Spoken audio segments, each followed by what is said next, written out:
Hey guys, I'm DJ. Welcome back to my channel. Let's talk books. I know. I've been gone forever. It's actually been approximately 9 months and some days since the last time I recorded a video on YouTube. Please do not strangle me. Do not kill me. I know. Life just became life. But here we are. It's 2025. Happy New Year to everyone out there. I hope that these first few days of the year have been nothing but blessings and happiness and hopefully peace for everyone out there because we live in a strange world.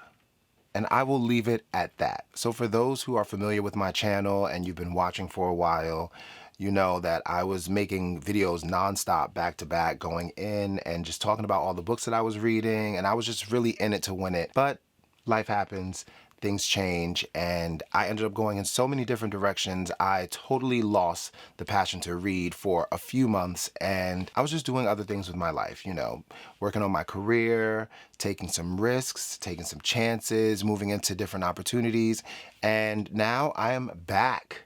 And I'm so glad to be back because I just feel like, what was even going on? Like, how am I not on YouTube talking to my bookish community about what's going on in the book world and also the things that are going on just in the world in general? Like, what world do we even live in right now? I digress. But I'm back and I'm ready to talk about some books that I've been reading, some books that I want to read, and also get some suggestions from you all about what you're reading, what you've been reading, and what's on your TBR, because who am I even now? Like, I don't even remember the last time I thought about books. So I'm sure there's a lot going on in the book world that maybe 1, 2, 3, or all of you can tell me about and get me back on track so that we can get this party started. So I want to move back to an old tradition of mine, and that's talking about these nails that I got going on. Yes, yeah, it's an all gold vibe. I'm not even sure what I had going on the last time. I've got some new rings. I've got some, I got some things going on. I have like a bunch of new piercings. I'm not sure if you can even see it, but yeah, I'm all pierced up. New jewelry, new earscape going on, tings aguan. So yeah, that's what's popping. My nails are done and I'm ready to talk about these books. So it's been a while, and the last time that I made a video, I was reading a book that was really, really interesting, and it had me on my toes. And the crazy thing about it is like I stopped reading the book like 20 pages before the ending. Of course, like who even does that? So like maybe 6 months went by and I was just like, wow, maybe I should just finish this book. 20 pages left. Like, what was I even thinking? And that book is Harlem Shuffle. See if I can get this in the frame and you can see. So Harlem Shuffle is by Colson Whitehead. And of course, this book, like I said in my last video about this book, I'm from Harlem, and this book definitely called out to me. Anytime I see a title that has Harlem in it, I'm like, of course I have to read that because talking about my hometown, what you got to say, what you got to say, what you got to say. So Harlem Shuffle is really, really good.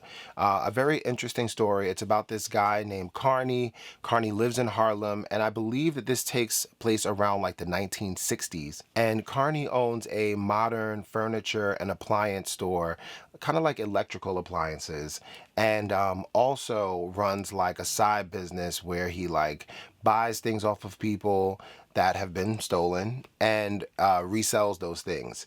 So he's kind of like a middleman. So we're following Carney and like meeting his family, his friends, and he has this cousin that he's like ran the streets with for a very long time, since they were like kids, doing everything that they shouldn't be doing.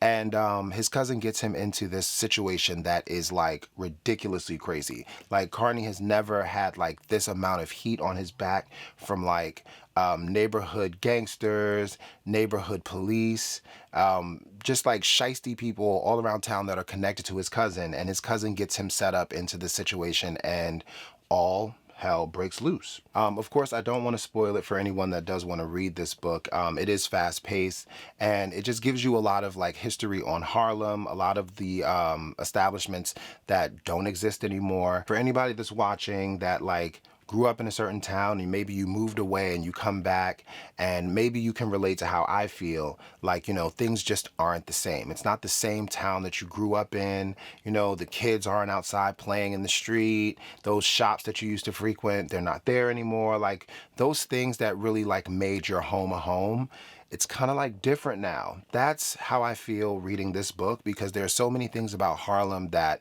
just aren't the same. And there's this culture that I grew up in that was just very rich, and there was just so much like close-knit community in Harlem. I won't say that it's drastically different in that way to where like it's just like a cold place, but it's just different. And reading this book just really brought back the idea of like knowing that guy at the corner, knowing the person down at the shoe shine shop, knowing the guy that makes your breakfast, knowing the lady that cooks cakes, and all those things. It's just very interesting and piqued my nostalgia. So yeah, reading Harlem Shuffle was amazing. I gave this book like a 4.5. It's really good, and I would suggest it for anybody that wants like a cool, fast-paced, like urban historical fiction book. Harlem Shuffle. So after I read Harlem Shuffle, I felt like I wanted to get into something fantastical.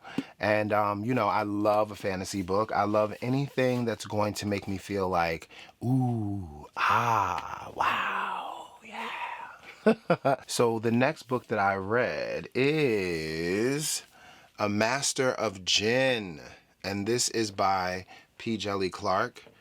I'm not sure if you can see that. Hopefully y'all can see that. The cover is really cool. This book is following a character by the name of Fatma, and she is in Egypt, I believe the year 1912, and she's an agent for the Ministry of Magic. So in the beginning of the book, we catch Fatma at like this like bar or like little diner, and she's like undercover meeting up with this guy that has a bottle, and she's trying to get the bottle just to bring it back to headquarters. So the guy is just really arrogant, and he's like, I want my money, but I also want to know what's going on with this bottle. Like, word has it that there's a genie in this bottle. And Fatma's like, you're crazy. There's no genie in there. Just give me the bottle. So, of course, it would not be a book. It would not be a good book if the guy doesn't open the bottle in the diner, in the bar, and releases this big, giant genie with like horns that are scraping the ceiling. And the genie is like very upset. And apparently everything that we thought we knew about genies is absolutely not true. You open a bottle with a genie, it doesn't mean that that genie is going to grant you wishes. It doesn't mean that that genie is going to, acquiesce to anything that you want or you need. Some genies are completely evil and deranged, and some are really nice and polite, and some just want to be left alone. Apparently, this genie wanted to be left alone. And, yeah, so all hell breaks loose. Fatma gains control of the situation by making a deal with the genie. And then we end up in this like extravagant English style home in Egypt, where this guy, Mr. Worthington, is holding this brotherhood meeting for the Brotherhood of Al-Jahiz. I hope that I'm saying that right, like Al-Jahiz. Sometimes in other languages, it's not pronounced the way that it's spelled, and I'm terrible at pronouncing everything. So here we are. But yeah, so the Brotherhood of Al-Jahiz. Al-Jahiz is this guy. He's a legend. Pretty much, he was like a prophet, a shaman, a like truth sayer. And at some point, he opened up this calf, this portal that connected to the world of magic. And when he opened up that world, genies and all sorts of different creatures were able to pass the threshold and come into our world of reality without magic. And now we have magic. And, the two worlds are colliding. Here we are. So during this meeting with Mr. Worthington and the Brotherhood, the real Al-Jahiz comes in with his own genie and his whole entourage, and he like burns everyone up in the meeting. Like everyone that's there, they're burned up. They're gone. They're dead. But it's this fire magic where they burn up, but their clothes aren't even like singed. So it's really strange, and Fatma ends up being the lead agent on this case. And the story is just crazy, like interviewing genies and like flying across Egypt, going through all of these different like situations where like strange magic and crazy like violence is involved. And It was really good. I mean, honestly, I could say that what I would really love from this book is to see it on film. I think it would be like action packed, something that we wouldn't normally see when it comes to like the genie story, like Aladdin and all of those other like really, really like cheesy stories. Totally different from this. People are dying, bloody deaths, murder in the streets, run and hide. And another cool thing about this book is that the lead character, Fatima, is queer. She's a lesbian and she's in love with this girl named Seti, who has these really, really cool, like feline-esque like powers where she can like climb walls, and she has like these cat claws. Really, really cool relationship and dynamic between them. And I love that they're adding that, especially at a time like 1912, where like nobody was trying to hear anything about queer, LGBT, different, none of that. So awesome to add that, especially in a place so deep in culture like Egypt. 5 stars. 5 stars all day. I recommend this for anyone that likes fantasy. It's just amazing. And it's not only just like fantasy, it's historical fiction. And there's like a steampunk vibe to like all the machinery and like technology in that time. So it's almost like historical, futuristic fantasy fiction vibes. So yeah, A Master of Djinn. It was really good. The ending was amazing. 5 stars. Definitely recommend. So currently I decided to move into nonfiction. It's been a while since I've like grabbed my highlighter and my little sticky tabs to read something and kind of like hone in on new information that I didn't have in the past. And the book that I'm reading right now is Outliers. So Outliers is by Malcolm Gladwell. So this book is kind of giving us a different view of how we gauge success and how we view the metrics of like what success is, how some people become super successful and how some people try really hard to reach a certain level of success, but unfortunately you can't figure out if they need to work harder or if they needed certain opportunities, if it was a percentage of sheer luck that they missed out on. And this book really is diving into how sometimes we think it's just a lot of work or it's passion and that's us like putting our heart into it. And sometimes it's just a little bit of luck that we actually need. But most of the time, there is a system working behind the scenes that we don't know about that kind of like builds up the framework of how people can become super successful, or like those tycoons and those billionaires that a lot of people in society are like fascinated and obsessed with. Somebody like Beyonce or somebody like Bill Gates, Jay-Z, or somebody like Elon Musk. These people are outliers because their success is so immense, and it's not a common thing for most people to make it to those levels of finance or even those levels of just popularity. And there are certain aspects to their journey that is deeply connected to being lucky, being born in the right decade, being born in the right place, or even having the right parents to be there and to support you and have connections that can get you to a specific level of being an outlier. And I've learned all of that in reading maybe like 67 pages in. So it's really amazing, and I'm already in the place where I can say I would suggest this book for anyone that wants to like broaden their perspective on what it means to be successful truly and how some of these behind the scenes systems work to get people to certain levels, and most of us just don't even know about it. So, Outlier. I hope I'm saying that right too. You know, like, these aren't words that we normally read every day. And I'm not going to lie. I'm not one of those people where I'm just like, "Ugh, I'm embarrassed." No, you know, that's why you all are there. Hit the comments and be like, hey, DJ, you're actually saying that word wrong. Or you're right. Either way, Outlier. Let's move on to my little TBR list. These are the books that I want to read in between January and February, and potentially, you know, throw some more books in there depending on how like I'm feeling about being back in the reading world. I've just been reading like crazy, getting through books in like 2 or 3 days, which is like old me. When I first got back into reading, like in the pandemic in 2020, I was knocking out like 4 or 5 books a week because I was just excited and my mind was focused. So maybe this little like 8-month break that I took was really good because I am like going through them and really retaining the stories, and I'm enjoying that. First book on my TBR list of what I would like to read in January and February is Immortal Longings, and this is by Chloe Gong. I feel like I'm kind of like matching with the book, the gold nails and the jewelry. That's actually kind of fire. This book, from what I've seen for a while, this came out in 2023. I've seen this book all over the internet. A lot of people have been reading it, and I mean like in all aspects of like the bookish communities. I'm not one of those people to kind of like rely on what other people have to say. I truly do not care what other people think, but I am going into this with like one eye open, just because there are a lot of mixed reviews and they're coming from people that I really trust. A lot of people on booktube that I listen to and I watch, and I take their reviews because we have kind of like similar taste in reading. Those people were like, what the hell is this? Or they were just like, that was boring, or, you know. But a lot of people said that they liked it as well. So we will see. Apparently, this book is following a princess named Kala, or Kala. So Princess Kala apparently like murdered her parents, and her uncle is the king, and they like host these games where people jump between bodies.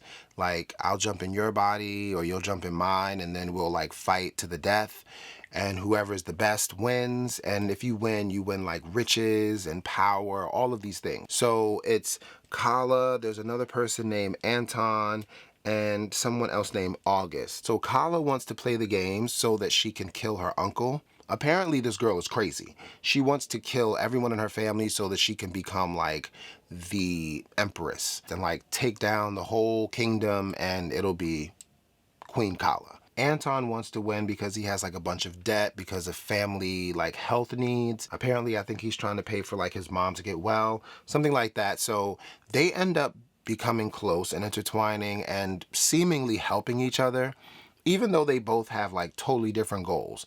Kala wants to destroy everything and Anton wants to fix everything. And then I believe her cousin is August. August is wrapped up in it. And some way, somehow, when I read this, I will find out what's going on. But I'm sure a lot of you have read this book. If you have, you know what to do. Hit the comments. Let me know if I'm making a mistake, if I should just put this down and not worry about it and move on to other things. Yeah, I like the cover, so maybe it'll be worth it. We'll see. Immortal Longings. The next book on my TBR list for January and February of 2025. Happy New Year. So the next book on my TBR list for January and February of 2025 is Not So Pure and Simple, and this is by Lamar Giles. So this book, I've had this book for a while. It's been years. I don't know. I like the cover. I've heard really good things about this book, and I was just not pulled to pull it off of my shelf. But this year it shall be read. So this book is about a kid named Dell, and Dell is interested in dating a girl named Kiara. Apparently they're like teenagers. They grew up in school together. They were like in kindergarten together. They were in The Wizard of Oz. You know, this little chemistry that they have. So Dell is just like really focused on like how he can get with Kiara, even though like at one point she had a boyfriend, broke up with that boyfriend, she was dating this guy, and apparently now they are both single and he sees his opportunity to date Kiara. The conflict in this book is that Kiara is like heavily influenced by the church. She's super religious, and she has joined this like purity project. And Dell, wanting to get closer to her, has joined this purity project as well. And people in his town are just like, you're crazy. You have a reputation. You're like one of those little fast boys out there. Being fast, dating a bunch of girls, and not being like loyal, not being a person of accountability. Everyone kind of thinks that Dell is playing himself. So at some point, based off of the summary, Dell starts to think like, whoa, what does Kiara want? Which is kind of like the basis of my curiosity when it comes to things like this. Like, I don't read a lot of romance, but when I think about dating, I think our society is so strung on like the binary of it, like how the guy should act, what the guy should do in order to get a girl, and what a girl might want to be like swooned by a guy, and all of these things. When, it kind of helps when both people are thinking like what other people want and being respectful of that, which will in turn blossom the best relationship because you are being cognizant of like what other people want. It's a huge turn on when people kind of like get what they want. It's a turn off when they get what they don't want. I'm speaking for everyone when I say that's a fact. But yeah, so this is kind of like a young love story, a little bit different from what I usually read, but okay. We'll see what it's about. I heard that it's really good. So let's see what's going on with Not So Pure and Simple. All right, I'm dropping the books. So before I move on to the other lists on my TBR, I have made a mistake. I have made a mistake. Now, as a Sagittarius, I will admit, we don't often make mistakes. This is a once in a lifetime opportunity for everyone to bask in the sunshine of my mistake. But yeah, I need to backtrack because I actually read another book this year, which is crazy. Like, it's only been, 3-4 days, and I've read maybe like 4 books.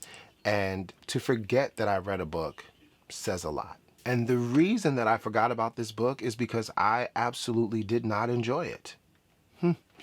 That book is Middle Tide. Middle Tide is by Sarah Crouch. At face value, Middle Tide was actually a good idea. Like, the plot was interesting. And I also feel like it's just a plot that we've heard before. There's this guy. I should find out his name, right?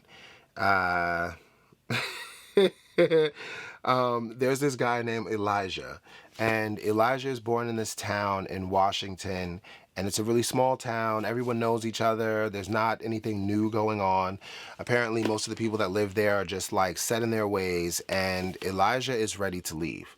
Elijah is about 17 or 18, just graduated high school, and he's dating this girl named Nikita. And Nikita is one of the natives. There's like a reservation not far away from where Elijah lives. They live close by. They became like high school sweethearts over like their senior year. So Elijah lives on this land where when you go in the back, it's like this beautiful private lake, and you can like look at all of the landscapes, the trees and everything. It's beautiful. Like, Elijah has that property that everybody's like, damn. But yeah, so they're back there in this private place, and Elijah's like, I'm leaving for college. And Nikita's like, no, don't go. I love you. You should stay. He leaves her anyway because he wants to become a big time writer in the city. So Elijah leaves, and he promises that in 4 years when he graduates college, he will come back and meet Nikita in that specific spot. No matter what happens, he's coming back, made a promise. Of course, Elijah breaks his promise. Of course, he doesn't show up. Nikita's there. He doesn't show up. And Nikita is like, you know what? I hate you. So years later, Elijah's father passes away and the land is his. And unfortunately, Elijah did not become the great writer, author of his time that he thought that he would be. So he's back home, barely has any money, and he's just going through it. Same time Elijah comes home, there's a murder on his property, right on the same spot where him and Nikita made their promise, and he carved their names in the tree. There's this doctor in town, this beautiful woman that everyone is just like smitten with, and she is hanging from the tree. And the crazy thing about the findings of her body on his land is that the book that he wrote that didn't do so well is about the same style of murder that they find this lady in. This only sounds good because I'm doing a really great job at explaining like a plot, but it's not. This is not as good as I'm saying it is. It's a really good plot. So like, following the story, the detectives are trying to figure out who killed this lady. Of course, they think that it's Elijah. Elijah is also like crazy and trying to get back with Nikita. She has a husband. It's a lot going on, but they spend a lot of time in this book talking about like how Elijah is like surviving off the land. Like, he's a farmer now. He's jogging all over the place, cutting down weeds. He's got a good little green thumb. And we're not really on the path of like murder mystery. We're just on this path of like cozy little quaint cabin in the woods. This like guy who's like an okay-ish almost attractive-esque bachelor who's going through it. But yeah, I won't ruin it. Maybe someone else will read this and enjoy it way more than I did.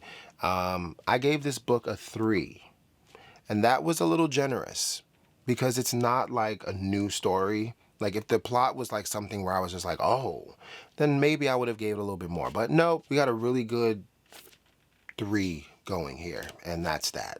Middle tide.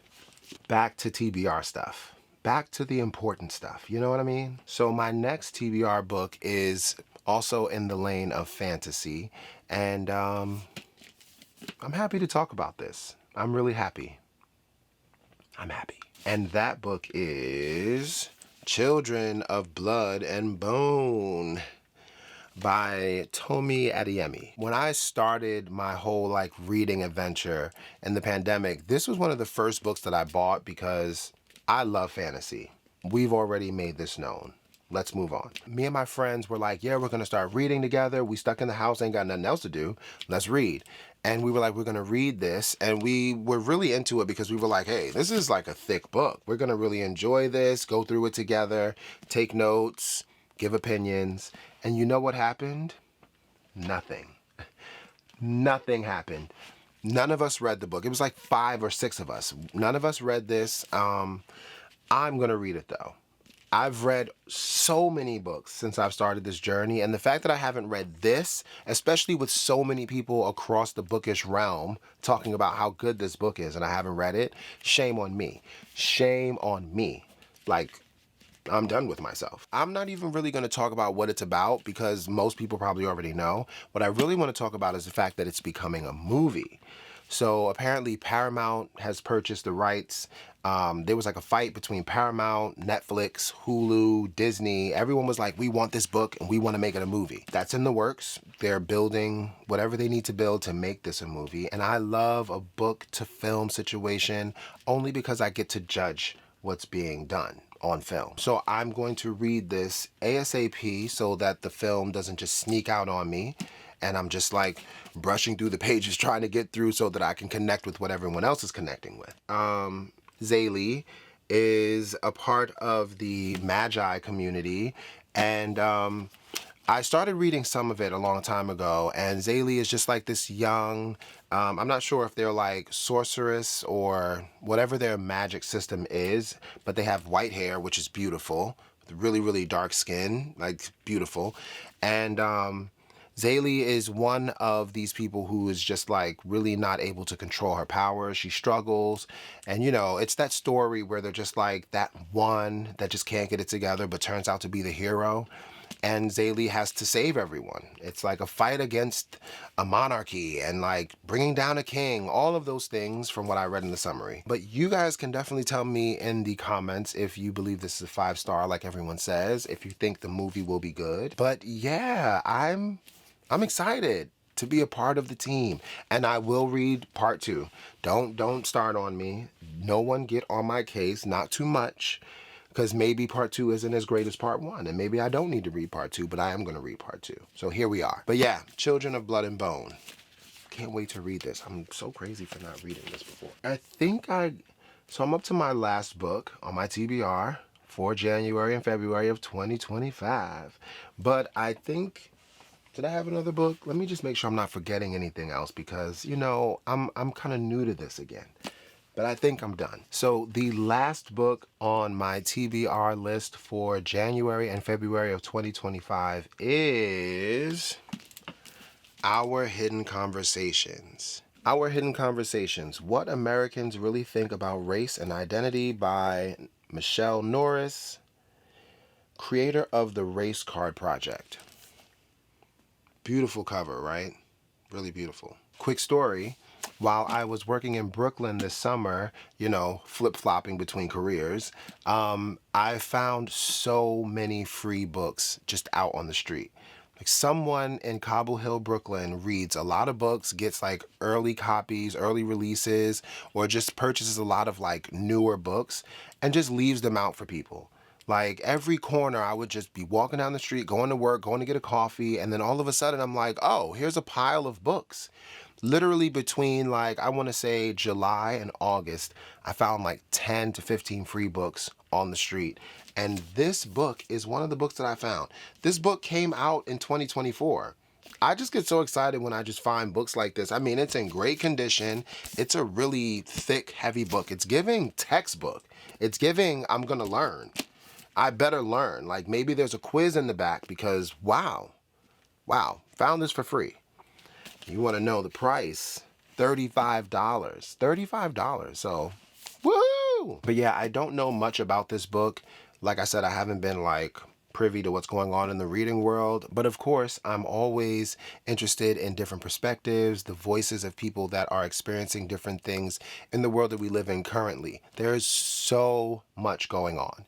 Just when you think you have your mind wrapped around one social craziness, there's another and there's another, and there's always new information coming out, and there's always old things coming up where we just kind of can't get it together, huh? We just can't get it together. But yeah, this book is pretty much comprised of multiple voices, essays, poems, photography, just different medias of art representing the multitude of voices that want to be represented when talking about what Americans really think about race and identity. I'm sure there is a lot to be said in this book. It's thick.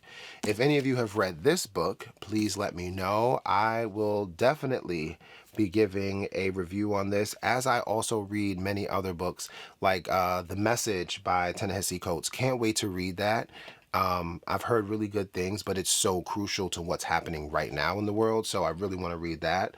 But things like this that truly, truly matter and are truly vocal about what's going on, can't wait to read. Boom, boom, boom, boom, our hidden conversations, yeah. All right, wow, I did that. It's been so long since I've done my last video that I'm just like, who am I as a content creator now? What is the difference? What are the similarities? Is there any difference? Who am I? But I do want to give a shout out to everyone that was rocking with me a few months ago when I was doing this. If you're still here, bless you, and forgive me for just being gone for so long and dealing with the waves of life. And I also want to give a shout out to anyone that's new coming to the channel and indulging in the vibeness that is DJ and what DJ is reading. Last time I did my videos, I was talking about how I want to include some of my reviews on shows and movies.